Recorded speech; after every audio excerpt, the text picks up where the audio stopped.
Salut tout le monde, je m'appelle Jeffred et dans cette nouvelle vidéo nous allons apprendre à utiliser le hook modifier et le Laplacien difforme. Pour cette vidéo, nous allons utiliser une sphère comme primitive de base, raison pour laquelle nous allons supprimer ce cube en appuyant sur la touche du clavier. On va sélectionner la lampe ici et la caméra. Ensuite, on va appuyer sur la touche delete. On va se placer en vue de face en appuyant sur la touche 1 du pavé numérique. On va faire Shift A dans les mèches. On va importer une UV sphère. On va scaler notre UV sphère et nous allons faire appuyer sur la touche W et ensuite Shade Smooth, ou alors faire un clic droit et ensuite cliquer sur Shade Smooth. Ok, comment ça fonctionne? Le principe est le suivant.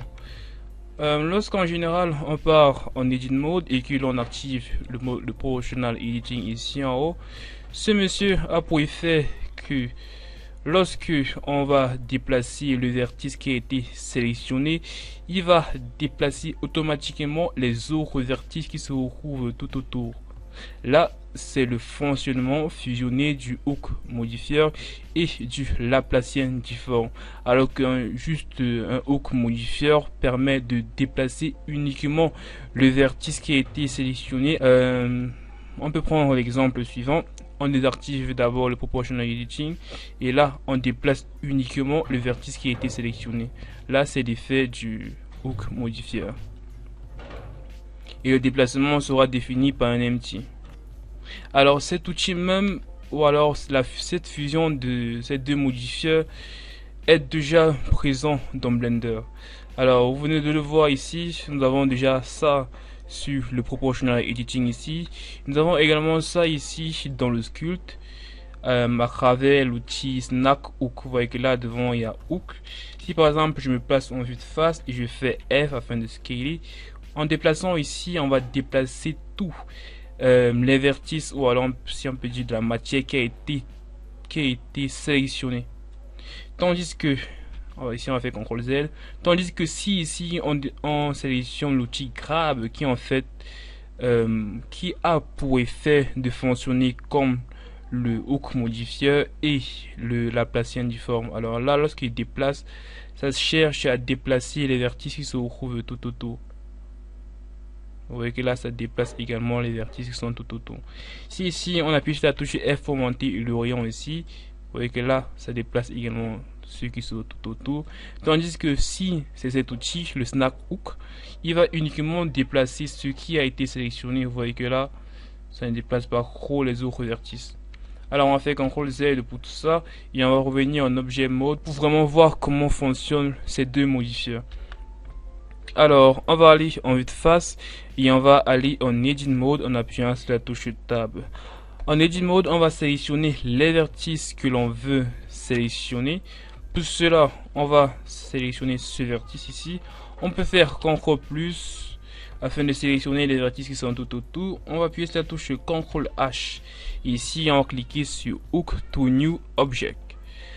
Après avoir fait cela, on peut également ajouter d'autres hooks.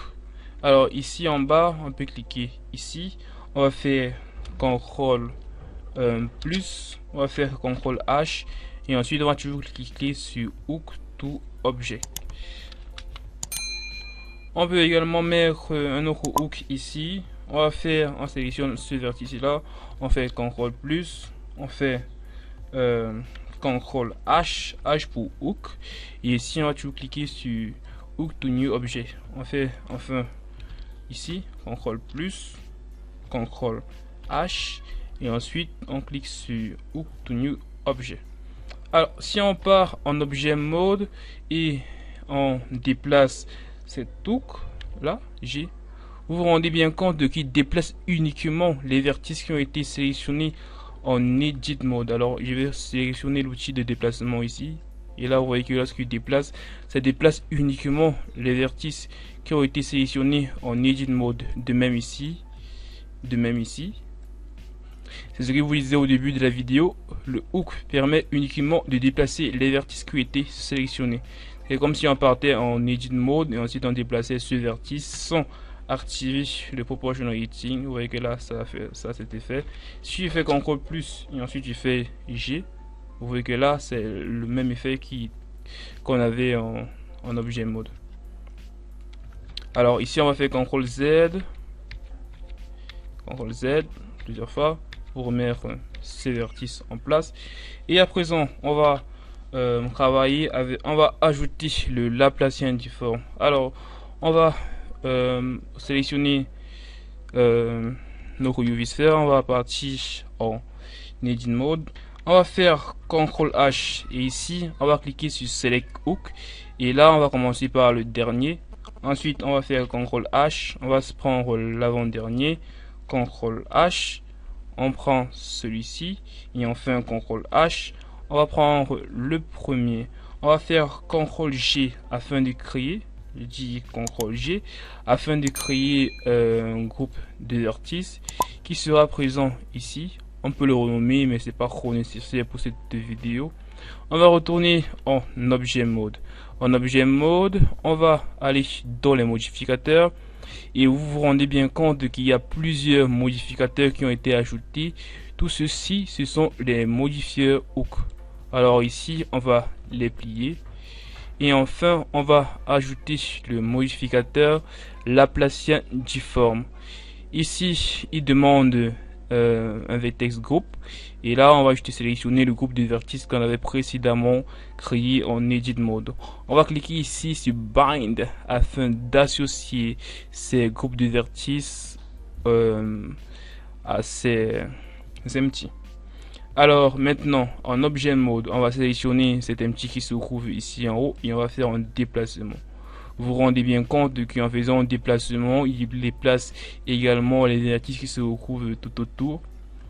Alors les empty que j'ai mis ici au bord ne sont pas dus au hasard, c'est tout simplement des empty de contrôle, comme cet empty peut également être considéré comme un empty de contrôle.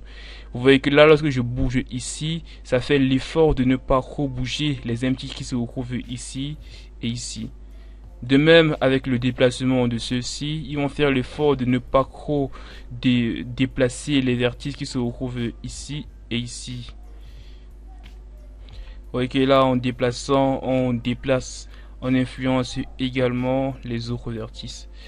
Vous voyez que la fusion de ces deux modificateurs peut vraiment être intéressant pour pour le rig de certains personnages vraiment basique. Ok, là on a l'impression que c'est un personnage qui est vraiment agité. Alors les amis, c'était tout pour cette vidéo. Merci de m'avoir suivi et surtout n'oubliez pas de lâcher un gros pouce bleu si vous avez aimé la vidéo, de la partager à vos amis, de vous abonner à la chaîne parce que nous ne sommes pas vraiment nombreux. Sur ce, je vous dis à la prochaine pour un nouveau tutoriel. Bye bye.